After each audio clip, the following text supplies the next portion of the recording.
stories have been overlooked, even those that were uncovered by respected scholars long before transatlantic slavery. The renowned historian Herodotus, for example, recalled encounters with Ethiopians and with the Colchians, who he thought were descended from the Egyptians. Those encounters in Robinson's analysis are missing pieces that, although recorded by historians, have remained largely untold in the modern and contemporary global North. Using the example of American slavery, Robinson also demonstrates how early European travelers recorded the social, cultural, and agricultural systems they saw in areas in West Africa. Nevertheless, by the 18th century, the narrative of unsophisticated Negroes was shaping colonist ideology. Robinson notes that the destruction of the African past was a process that went through various stages. For example, naming played a crucial role in the process of erasure. The construct of Negro, unlike the terms African, Moor, or Ethiop, suggested no situatedness in time, that is history or space, that is ethno or political geography. The Negro had no civilization, no cultures, no religions, no history, no place, and finally no humanity that might command consideration.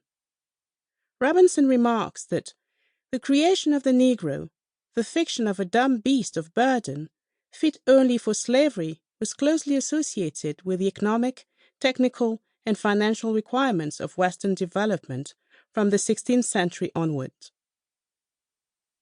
Africans who were valuable enough to be remembered were those who had been deemed exceptional. The notion of exceptionalism is an interesting tool with which to understand history. It is used in history writing to shed light on histories that intersect with class, gender, religion, race, and so on. A pitfall of the term is its suggestion that one story, circumstance, or character is better than another. Yet, as Philippa Levine contends, this comparison can make room for transnational and cross-cultural analysis that may help to build bridges between different stories and countries, bringing contradictory ideas together. The problem lies instead in the universalizing aspects accompanying many comparative studies, which imply that we draw lessons from stories because of the guiding principles that are supposedly shared by all of us. Levine argues that exceptionalism sometimes attempts to humanize a story, a context, or a character, as exemplified by Niall Ferguson's account of the British Empire. It can also demonize a story, as shown through studies of dictators such as Hitler. Nonetheless, the appeal of the exceptional is undeniable if we are to believe the high number of books presenting their stories as unique accounts of specific regional, national, or global aspects of history. Exceptionalism is also a notion that plays an important role in studies of race, racism, and race relations. Dzięki Hondius has argued that exceptionalism was the last of the 5 patterns that shaped the European history of race and race relations.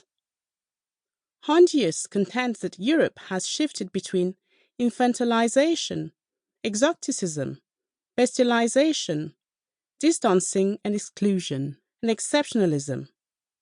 While infantilization posited that Africans and Asians were, in essence, children, it also brought with it the highly disputed idea of paternalism, whereby Africans needed to be taken care of, or even saved from themselves and their peers, as exemplified by the justification of slavery by its supporters in Europe in the 18th and 19th centuries. Exoticism, on the other hand, related to the European fascination with difference and with black and brown bodies, minds and cultures. Equally important in the history of European hierarchization of extra-European communities was the notion of bestiality, which worked in conjunction with the 2 previous alleged traits. Both the appeal of the perceived exotic body and the fear it inspired were intertwined with the question of bestiality. The African was